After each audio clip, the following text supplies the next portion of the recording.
Okay, so at the core heart of shepherding, of being an elder in a church, is knowing who's at worship and following up with people who don't come to worship. And so plays into membership, it plays into quorums, it plays into spiritual care, it plays into a whole lot of areas of people's lives. And so today I want to show you how attendance works in TendFlock. So let me go ahead and switch over the screen here. All right, so here is our test church. If I go on here, the very first place you'll want to go is attendance. And when you go to attendance, you'll click on the date. And there's a few different things to know here, right? The first thing is if this was a Sunday that hasn't been, so if we start from scratch, we could go here and we can start clicking on who all was there and not there for the day. If you wanted to start with everybody was there, but then just take people off, you could do that.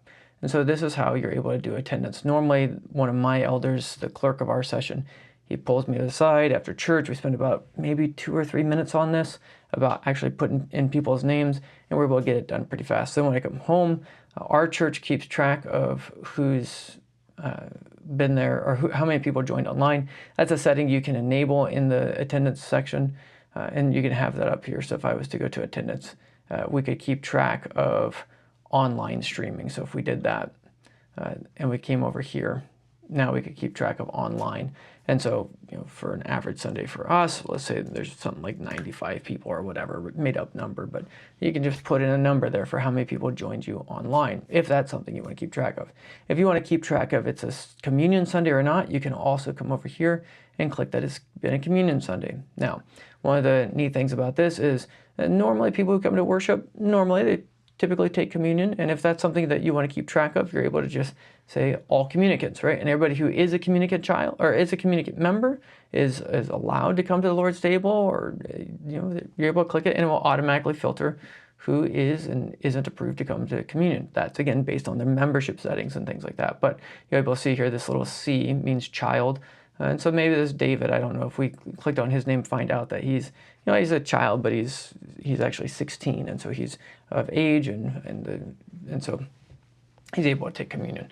So you have full flexibility in all of this. Now, one of the things for you to be aware of as you take membership here is there's 2 different ways you'll do visitors, right? If these are just visitors who show up, you don't think you're probably going to have any more contact with them, but maybe they're travelers from out of town and you don't need to follow up, you just keep track of those visitors here. But there's a second tier of visitors, and that's visitors you want to log. You want to keep their names and where they live, maybe you got their phone number or address, and you want to do some follow-up with them to give more spiritual care, welcome them to the church, invite them to come back.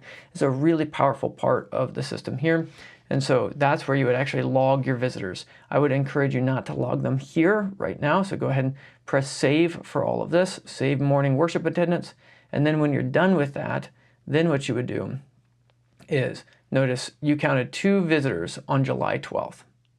Now, I would go back here and add visiting households or add individual visitors. So was it 2 individuals or was it a household? And I'll make another recording for how you record those visitors with their own workflows that will auto-populate and let you know, should you send a card, a voicemail, or a text message? Do you want to schedule a time for coffee with them? You're able to edit that workflow yourself. If you want to get a preview of that, you would just go over here to the Visitors tab, and you're able to see that there. So, but that's how attendance works. It's that simple.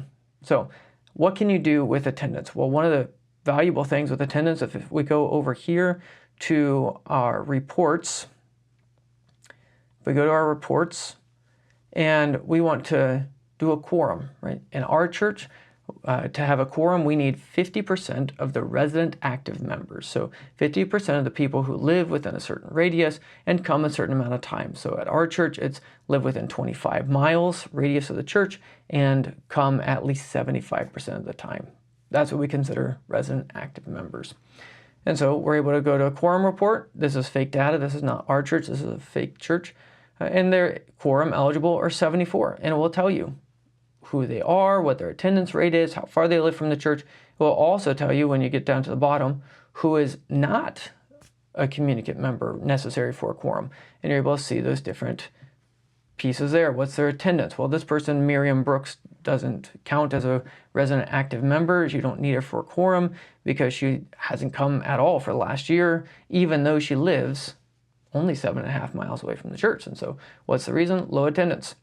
Maybe somebody's been under excommunication or some other church discipline, and in your polity, they don't count. Now, if something is wrong in the polity, please let us know, and we'll make sure that we change that according to your church. I've tried to study as many constitutions as I can, or book of church orders and books of church discipline and things like that, to understand how can I best program this where those who should count for a quorum do and those who shouldn't. But in this case, they don't in this denomination. And so you're able to see the different people. Now, maybe another thing that you could keep track of in reports, this is actually really helpful, is absent members. Who's been absent? How long have they been absent? And in your settings, on Monday morning, every morning, if you go to your preferences, you're able to sign up for this. I get a text message for everyone who is missing from church. So I can send emails and text messages to people. Hey, how's vacation going? Hope you're doing well. Hey, I know that you had surgery this past week. How are you recovering? How can I pray for you? Do you need a meal? And I'm able to provide that ongoing shepherding support, not just me, but all the elders. And so this is a very helpful thing. So in reports, you can get that and you can adjust it however you want. You can also export these as a spreadsheet style or as a PDF. Another thing with attendance that's really helpful is to be able to see kind of what your aggregate data is. One of my things that I think is most helpful for this as a once a year kind of checkup is to look at your congregational health. Where are your numbers this year versus last year? And so you're able to see, year over year attendance. And so 2025 versus 2026, the lines are pretty good. I know at our church, we actually had a line up here for 2025 and 2026 was lower, right? We had 2 families move away. One go to a different church and another decided that they move out of state. Okay, well with those 2, we had something like 13 people difference, right? And so we saw a dip. Why this is very helpful is you're able to see year over year what's actually going on with our attendance and how are things going. This whole section, congregational health, is a whole different video by itself, but I just want to give you an idea of how attendance plays into a whole starting point for shepherding. So that's where I want to go for attendance.